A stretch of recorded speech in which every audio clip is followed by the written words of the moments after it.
नमस्कार दोस्तों, मैं केशव झा। स्वागत है एक बार फिर से आप सभी का मेरे नाम टैक्स हेल्प यूट्यूब चैनल में।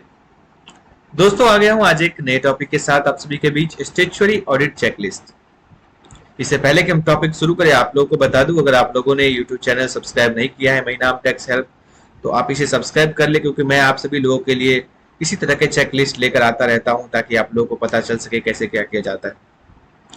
दोस्तों, एक जरूरी चीज ये होती है कि अगर आपको ये पता हो कि आपको क्या क्या चेक करना है, तो आपको ये भी पता हो जाएगा कि आपको काम क्या करना है, आपकी गलती आपको ठीक कैसे करनी है। That's it.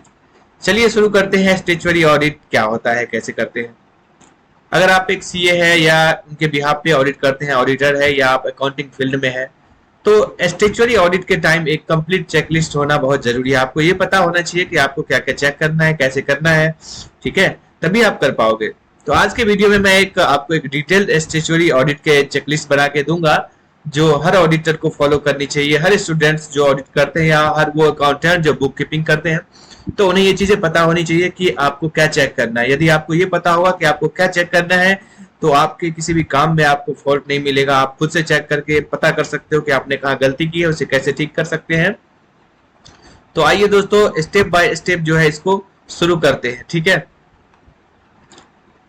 पहले इंट्रोडक्शन दोस्तों कि व्हाट इज स्टैट्यूटरी ऑडिट। दोस्तों, इसका डेफिनेशन है कि स्टैट्यूटरी ऑडिट एक लीगल रिक्वायरमेंट है जिसमें कंपनी एक फाइनेंशियल स्टेटमेंट्स का इंडिपेंडेंट वेरिफिकेशन किया जाता है कंपनीज एक्ट 2013 के हिसाब से। दोस्तों, जो हमारा कंपनीज एक्ट 2013 है, उसके हिसाब से स्टैट्यूटरी ऑडिट एक लीगल रिक्वायरमेंट होती है। हर कंपनी, हर प्राइवेट लिमिटेड को ये स्टैट्यूटरी ऑडिट करानी बहुत जरूरी होती है, ठीक है, क्योंकि ये इनको कंपनीज एक्ट के हिसाब से मैंडेटरी होता है। दोस्तों पर्पस क्या होता है?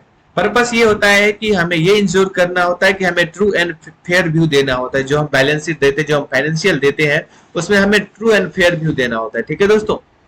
तो इसका पर्पस यही होता है कि हम अपने बुक्स में जो भी चीजें एंटर करके रखे हैं, उसका हम ट्रू एंड फेयर व्यू दें।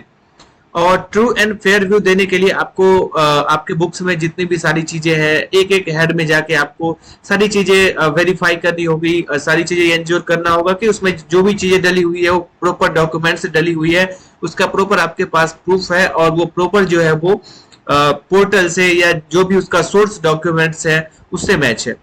सारी चीजें जो आपके ए टू जेड जो भी पॉइंट्स आपके बुक्स में डले हुए हैं, उसका सोर्स क्या है ये पता करो।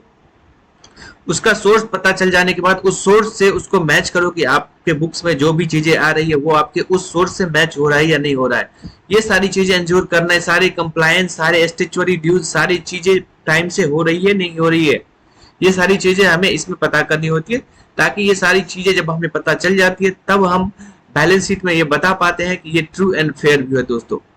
दोस्तों किसी भी ऑडिटर के लिए एग्जैक्ट सारी चीजें, एक एक चीजें चेक करना पॉसिबल नहीं होता है, इसीलिए जो हमारा ये बैलेंस शीट होता है वो ट्रू एंड फेयर व्यू होता है, ठीक है। हम सिंपल बेसिक ऑडिट करते हैं इसमें। दोस्तों नेक्स्ट जो स्टेप है हमारा वो है डॉक्यूमेंटेशन एंड रिकॉर्ड्स कलेक्शन, ठीक है। सॉरी, स्टार्ट करते हैं पॉइंट नंबर 1 से। जो हम ऑडिट से पहले हमें कुछ प्लानिंग करनी होती है, ठीक है, उसके बाद हम ऑडिट शुरू करते हैं, ठीक है दोस्तों। पहला, एंगेजमेंट लेटर एंड स्कोप। जैसा कि आपने सुना होगा कि ऑडिटर अपॉइंटमेंट होता है दोस्तों। तो जब तक आपको ऑडिटर अपॉइंटमेंट नहीं किया गया है, तब तक आप ऑडिट कैसे कर सकते हो? तो फर्स्ट चीज तो ये है कि ऑडिटर अपॉइंटमेंट होता है पहले, ठीक है। तो पहले ऑडिटर अपॉइंटमेंट होता है, डायरेक्टर्स को वेरीफाई करते हैं, सारी चीजें होती है, देन आप एक ऑडिटर हो, देन आप ऑडिट कर सकते हो, ठीक है, क्लियर। दूसरा है दोस्तों कि अंडरस्टैंडिंग बिजनेस।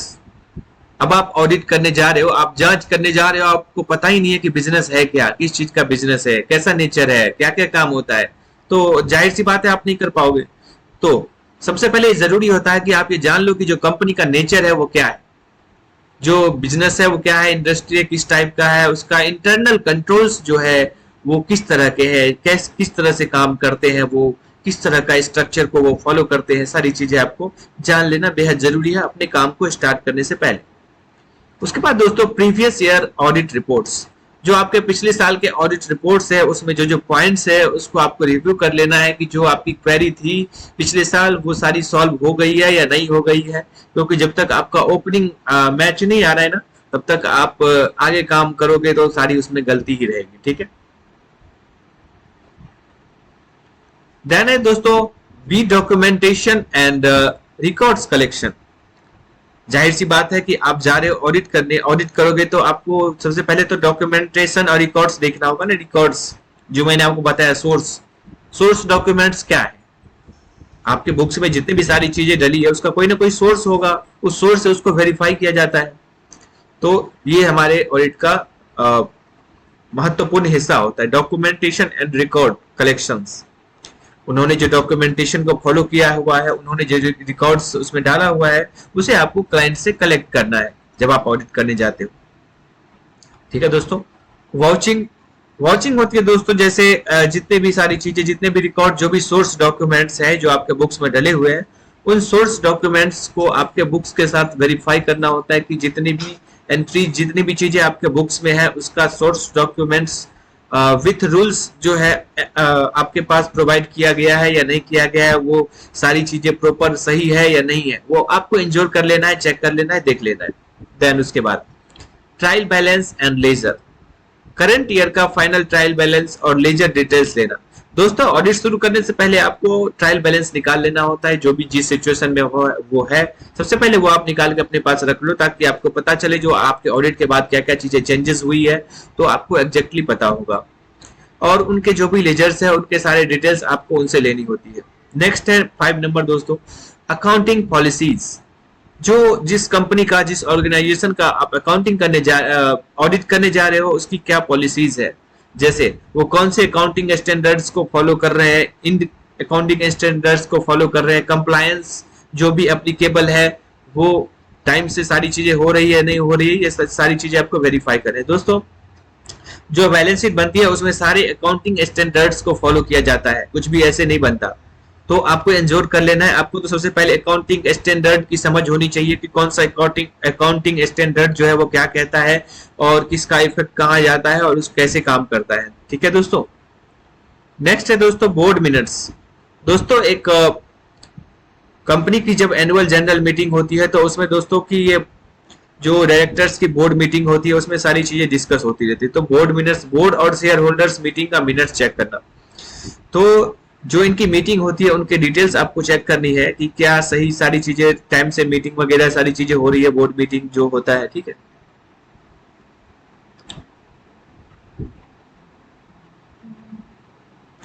अब है दोस्तों verification of financial statements. Then आपको वेरीफाई करना है फाइनेंशियल स्टेटमेंट्स को, ठीक है। Cash and bank balance, cash counting, bank reconciliation, verify. बताते हैं दोस्तों, कैश को फिजिकली आपको काउंट करना होता है कि जो एज ऑन डेट आपके बुक्स में आ रहा है आपके क्लोजिंग डेट पे, क्या वही कैशियर के पास है या नहीं है। अगर नहीं है तो क्या रीजन है, अगर है तो अच्छी बात है, ठीक। कैश, उसके बाद कैश में बहुत सारी चीजें होती है, जैसे कैश में उन्होंने कुछ खर्चे किए हैं, पेमेंट किए जो बुक्स में शो हो रहा है। इसके अलावा इंटरेस्ट होते हैं जो उन्होंने अपने किसी एम्प्लॉय को एक फिक्स अमाउंट दे दिया और सारे खर्चे उनसे करवा रहे हैं, दैट्स इट। अब जो भी पेमेंट कैश में हो रही है, क्या उसका प्रॉपर डॉक्यूमेंटेशन किया गया है, क्या उसका फाइल तैयार किया गया है, क्या फाइल के साथ सारे सपोर्टिंग ठीक ठाक लगे हुए हैं, सारे ऑथोराइज्ड है, साइन है सब पे। कोई ऐसा पेमेंट तो नहीं जो 10,000 से ज्यादा है कैश में, अगर वो है तो वो डिसअलाउ किया जाता है, वो अलाउड नहीं है। तो आपको ये सारी चीजें कैश में देखनी होती है, ठीक है। Then bank reconciliation verify. दोस्तों बैंक रिकंसिलिएशन इसलिए देखना होता है कि क्या कभी कभार क्या होता है कि हम चेक में पेमेंट करते हैं, हमने चेक इशू कर दिया और वो बैंक के पास नहीं पहुंचा, बैंक के पास 2-4 दिन के बाद पहुंचा। तो इस तरह से जो है हमारे बुक्स में और बैंक के बैलेंस में कुछ डिफरेंसेस रह जाती है जो हमें रिकंसाइल करके बैंक का डेट डालना होता है। तो इसलिए बैंक रिकंसिलिएशन बनाना होता है। जो हमारे स्टेटमेंट में बैलेंस आ रहा है हमारे एज ऑन डेट में, तो हमें उससे वेरीफाई करना होता है कि हमारे बुक्स में जो बैलेंस आ रहा है क्या वही बैंक स्टेटमेंट के उसमें आ रहा है। अगर है तो ठीक है, उसका आप प्रिंट निकाल लोगे सपोर्टिंग, उसके साथ बैंक स्टेटमेंट ले लोगे वेरीफाई करने के लिए, ठीक है। ध्यान है दोस्तों फिक्स्ड एसेट्स। फिक्स्ड एसेट्स का एक दोस्तों प्रॉपर रजिस्टर मेंटेन करना होता है अलग से, ठीक है, क्योंकि फिक्स्ड एसेट्स पे जो है डिप्रिसिएशन चार्ज होता है, डिप्रिसिएशन कैलकुलेशन होता है, डेट मैंडेटरी होता है, सारी चीजें जानना बेहद जरूरी होता है। और आपको फिजिकल वेरिफिकेशन भी करना होता है कि जो फिक्स्ड एसेट्स बुक्स में दिखाए गए हैं एक्चुअल में वो है भी या नहीं, ठीक है। तो आपको फिक्स्ड एसेट्स का प्रॉपर एक तो फाइल मेंटेन करना है, प्रॉपर रिकॉर्ड्स एक्सेल में बनाना है, ताकि आपको ये पता चल सके कितने फिक्स्ड एसेट्स है, किस किस डेट को परचेज हुए, क्या एडिशन हुआ है, क्या डिलीशन हुआ है, क्या, तो आपको प्रॉपर डिप्रिसिएशन बनाना होता है, तो इसके लिए ये चीजें जरूरी होती है। ठीक है, नेक्स्ट है दोस्तों इन्वेंटरी, स्टॉक रिकॉर्ड्स और फिजिकल वेरिफिकेशन। जो आपके इन्वेंटरी है, जो आपके बिजनेस में यूज हो रहे हैं, कच्चा माल हो गया जैसे ठीक है, जो भी प्रोडक्ट्स आप बनाते हो, तो उसका जो भी आपके पास गुड्स है, इन्वेंटरी है, स्टॉक है, वो आपको वेरीफाई करना होता है फिजिकली कि जो आपने बुक्स में स्टॉक दिखा रखी है, क्या वो एक्चुअल में आपके पास है या नहीं है, क्या डिफरेंसेज है, क्यों। ठीक है, क्लियर। देन है दोस्तों डेटर्स एंड क्रेडिटर्स। डेटर्स और क्रेडिटर्स में दोस्तों आपको एजिंग एनालिसिस करनी होती है कि क्या करंट कौन सा है, नॉन करंट कौन सा है, एडवांस कौन सा है। ठीक है, ये सारी चीजें, इसके लिए आपको वर्किंग बनानी पड़ती है। दोस्तों डेटर्स जो है उसका क्रेडिट बैलेंस नहीं होना चाहिए, और क्रेडिटर्स जो होते हैं उसका जो अपना नेचर है वो क्रेडिट है, तो उसका जो डेबिट बैलेंस है वो नहीं होना चाहिए। अगर है तो क्यों है, वो रीजन पता करो और अपना रिपोर्ट्स एक बनाओ और उस लिस्ट को कलेक्ट करो कि जो डेटर का क्रेडिट बैलेंस है वो क्यों है और जो क्रेडिटर का डेबिट बैलेंस है वो क्यों है। तो आप अपने शीट में अपना एक प्रॉपर वर्किंग बनाओ और पता करो क्लाइंट से कि क्या चीजें हैं और उसको सही करो। ठीक है, देन उसका एजिंग एनालिसिस बनाओ, जैसे कौन से ऐसे है जो करंट डेटर है या करंट क्रेडिटर है, कौन से ऐसे है जो नॉन करंट क्रेडिटर है या नॉन करंट डेटर है, कौन से ऐसे है जो एडवांस है। ठीक है, ये सारी चीजें आपको अपने वर्किंग में बनानी होती है। ठीक है, कैसे बनाएंगे, हम एक एक टॉपिक पे वीडियो बनाते हैं, जिसमें हमने अभी ओपनिंग बताया है, ओपनिंग कैसे मैच करते हैं, और मैंने बताया है कि अकाउंटिंग स्टैंडर्ड मैंने वीडियो शुरू किया है। अगर आप इन सब चीज को एक एक पॉइंट्स का वीडियो देखना चाहते हैं तो वो भी अवेलेबल है, हम बना रहे हैं वीडियो स्टेप बाय स्टेप। आपको देखना हो तो आप हमारे चैनल पे देख सकते हैं। आगे बढ़ते हैं, लोन एंड एडवांसेज। दोस्तों लोन एंड एडवांसेज भी आपको चेक करना होता है। ठीक है, आपके बुक्स में जब आप देखोगे तो लोन्स का एक हेड होता है जिसमें दो चीजें होती है, एक तो सिक्योर्ड लोन होता है जो हम बैंक से लेते हैं, और दूसरा अनसिक्योर्ड लोन होता है जो अपने रिलेटिव पार्टी वगैरह से लेते हैं। क्लियर।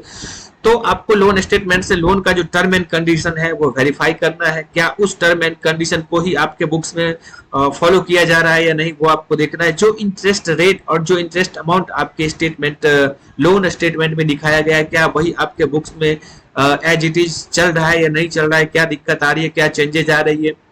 देन रीपेमेंट, ठीक है, जो इंस्टॉलमेंट टाइम से हम जो उसका एक्चुअल इंस्टॉलमेंट है वो हम टाइम से पे कर रहे हैं या नहीं कर रहे हैं, ये सारी चीजें आपको वेरीफाई करनी है। ठीक है,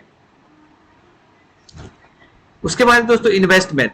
ठीक है, आपने जैसे कहा इन्वेस्टमेंट कर रखी है प्रॉपर्टी में या शेयर्स में या कुछ और चीज में, तो उसका वैल्यूएशन कराना है, ओनरशिप प्रूफ वेरीफाई करना है। ठीक है, आपके जो भी इन्वेस्टमेंट है जो आपने अपने बुक्स में दिखा रखे हैं उसका वैल्यूएशन कराना है कि क्या उसकी वैल्यू है, और आपको ये प्रूफ करना है कि आपकी ओनरशिप में वो चीज है या नहीं। राइट।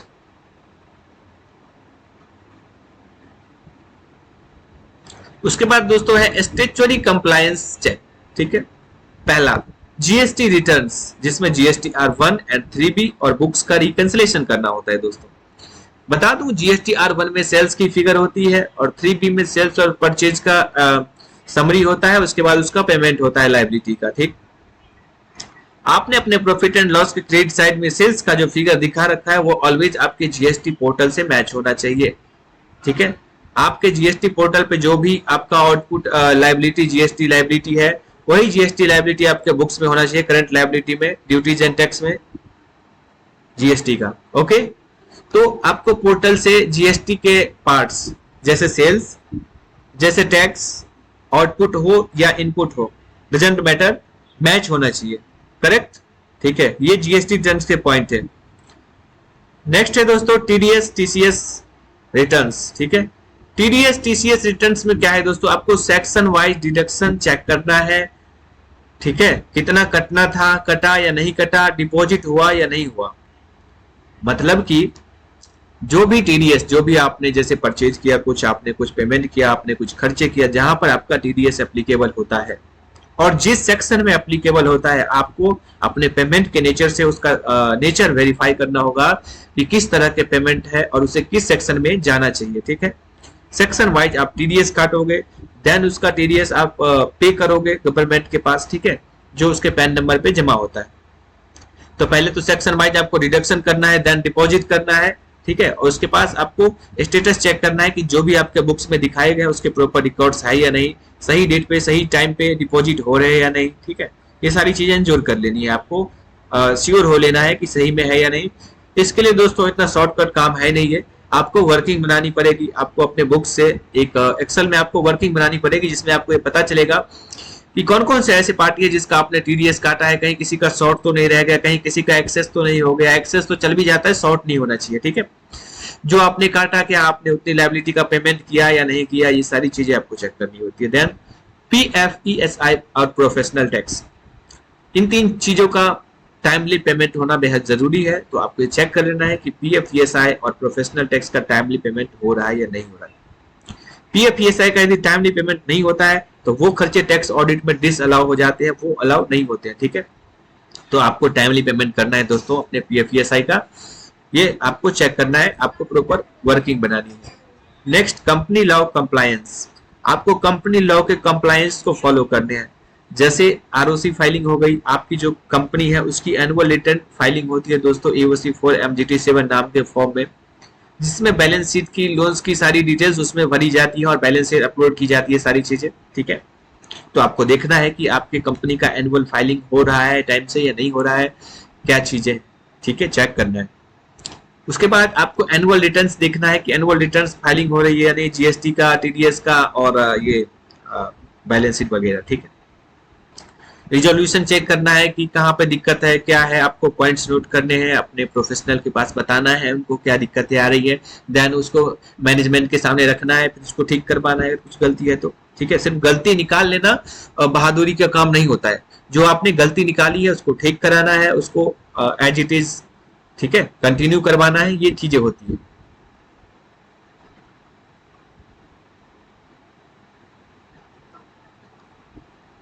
इसके बाद है दोस्तों रेशियो एनालिसिस, ठीक है। रेशियो एनालिसिस में आपको liquidity, profitability, solvency ratio calculate करना होता है दोस्तों। रेशियो बहुत ही इंपॉर्टेंट होता है, आपको रेशियो कैलकुलेट करना होता है, क्योंकि आपको हर साल एक मिलता जुलता ही अमाउंट होना चाहिए। बिजनेस में एकदम से उतार चढ़ाव का बहुत सारा रीजन होता है, उसको रीजन देना पड़ेगा आपको, इसीलिए आपको रेशियो एनालिसिस करते रहना है हर साल की कहां पर कौन से ऐसे फील्ड है, कौन से ऐसे हेड्स है जिसमें आपका जो है कोई भी चीज एकदम से ऊपर जा रहा है, एकदम से नीचे जा रहा है। तो इन सब के लिए आपको रेशियो एनालिसिस करना होता है कि कहाँ पे चीजें भाग रही है, कहाँ पे चीजें ऐसे है जो आगे जा रही है, कहाँ पे चीजें ऐसे है जो पीछे जा रही है। तो इस तरह से आपको रेशियो एनालिसिस करना जरूरी होता है। पॉइंट नंबर 18 है दोस्तों कॉम्परेटिव एनालिटिक, ठीक है। आ जाते हैं पॉइंट नंबर 18, कॉम्परेटिव एनालिसिस, ठीक है, जिसमें हमें करंट वर्सेस प्रीवियस ईयर का रिजल्ट देखना होता है। दोस्तों हमें कॉम्परेटिव बैलेंस शीट देखना होता है कि जो हमारे प्रीवियस ईयर में जिस हेड में जो फिगर आ रही थी, क्या उस हेड में इस बार भी वो फिगर्स आ रही या नहीं है, मतलब सेम या मिलता जुलता, थोड़ा ऊपर नीचे चलता है, ठीक है, क्योंकि जो एक्चुअल में होगा वही तो आप दिखाओगे।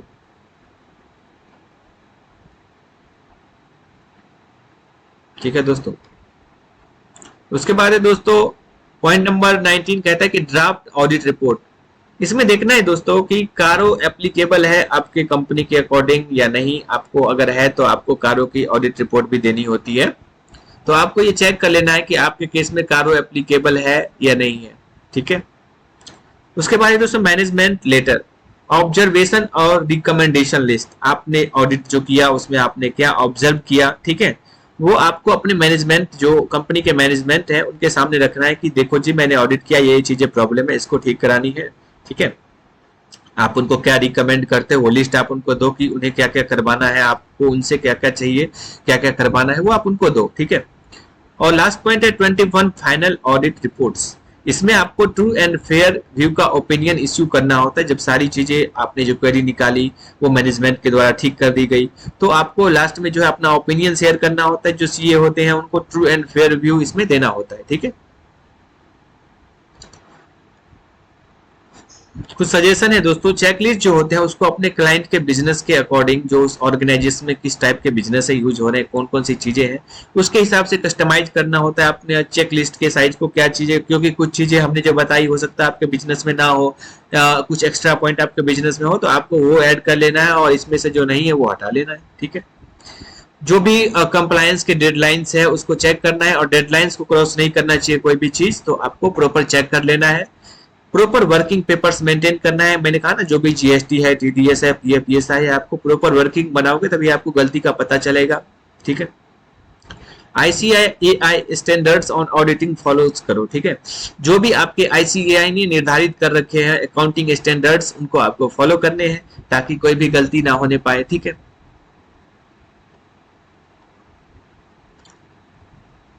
क्लोजिंग में क्या कहते हैं दोस्तों, स्टेचुअरी ऑडिट में क्लैरिटी और प्लानिंग ही सक्सेस का सीक्रेट होता है। ठीक है, जो क्लैरिटी जो आप देते हो स्टेचुअरी ऑडिट करने के बाद, और प्लानिंग, वही सक्सेस का एक मात्र स्रोत है। ठीक है, ये चेकलिस्ट जो है आपको इंश्योर करेगा कि कोई भी कंप्लायंस मिस ना हो, क्योंकि आप जब चेक करोगे एक एक पॉइंट को तो आपको पता चल ही जाएगा।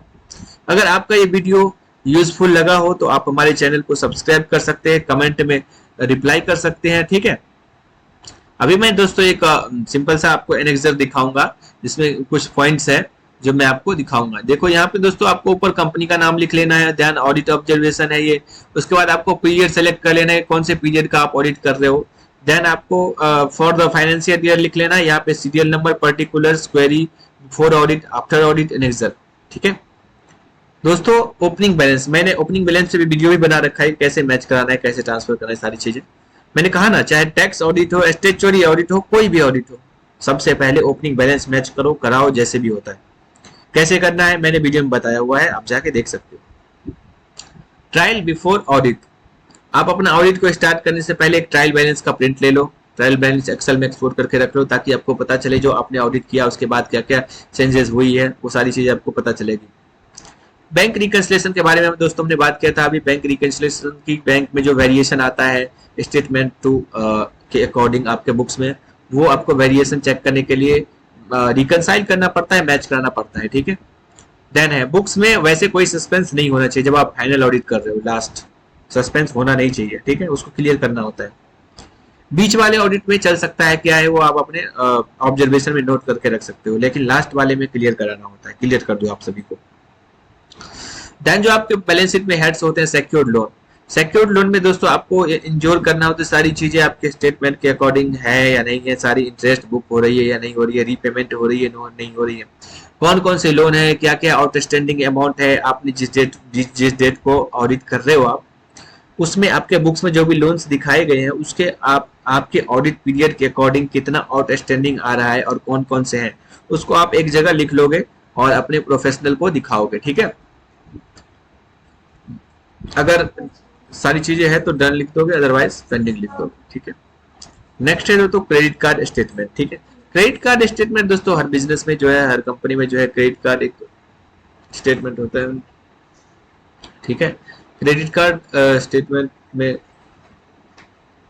ठीक है, कि कितने सारे जो बिजनेस होते हैं वो अपने नाम पे क्रेडिट कार्ड जो है लेके रखते हैं। ठीक है, तो क्रेडिट कार्ड से जो खर्चे होते हैं वो आपको इंश्योर कर लेना है कि क्रेडिट कार्ड में कौन कौन से क्रेडिट कार्ड से ऐसे है जो खर्चे किए गए हैं, उसके प्रॉपर बिल है या नहीं है। ठीक है, ये सारी चीजें आपको इंश्योर कर लेना होता है। ठीक है, और प्रॉपर हेड वाइज जो जितने खर्चे इन्होंने दिखा रखे हैं, क्या वो सही हेड्स में जा रहे हैं खर्चे या नहीं जा रहे हैं। ठीक है, ये इंश्योर कर लेने के बाद आपको सारी चीजें यहाँ नोट कर लेनी है, और देन उसका एनेक्चर भी आपको एक्सपोर्ट कर लेना है कि क्या उसका एनेक्चर है, क्योंकि आपको जब आप अपने प्रोफेशनल को दिखाओगे तो उसकी एक प्रूफ भी दिखाना होता है कि आपने जो चीजें लिखी है उसका क्या सोर्स है। ठीक है, सोर्स इज इंपॉर्टेंट। ठीक है, क्या सोर्स है, कहां से आप क्या चीजें ले रहे हो। ठीक है, देन है दोस्तों टीडीएस वर्किंग। टीडीएस वर्किंग में दोस्तों यही पता लगाना होता है कि कौन कौन से ऐसे हैं जिसपे टीडीएस नहीं कटे हैं, जिसपे कटना चाहिए था, और किस पे ऐसे है जो शॉर्ट कटे हैं, किस पे ऐसे है जो एक्सेस हो गया है, कौन से ऐसे है जो आपने काटे और पेमेंट नहीं किए। इस तरह की चीजें आपको अपनी वर्किंग बना के निकालनी होती है। ठीक है, और ऑब्जर्व ऑडिट के दौरान आपने क्या ऑब्जर्व किया, आप अपने पॉइंट्स जो है उसमें लिखोगे। ठीक है,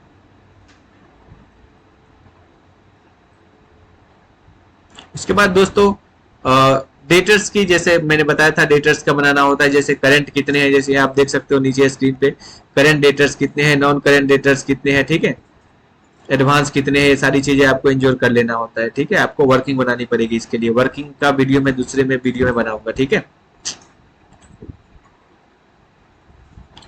उसके बाद है दोस्तों सन्ड्री क्रेडिटर, ठीक है, कि आपके बुक्स में कितने सन्ड्री क्रेडिटर है, कितने अमाउंट का, कितने ऐसे क्रेडिटर्स है जो करंट है, कितने ऐसे क्रेडिटर्स है जो नॉन करंट है, कितने ऐसे क्रेडिटर है जो आपने एडवांस दे रखा है और एडवांस ले रखा है, ठीक है। ये सारी चीजें आपको वर्किंग बनानी होती है, उसका एनेक्सर लेना होता है। उसके बाद दोस्तों जीएसटी, जीएसटी पे आते हैं, टर्नओवर कितना है, ठीक है, एज पर GSTR 1 और एज पर GSTR 3 भी और एज पर बुक्स, तीनों चीज को वेरीफाई करना होता है, जैसा कि मैंने आपको वीडियो में बताया था। एज पर GSTR 1 आपका टर्नओवर कितना आ रहा है, यहाँ नोट कर लो। एज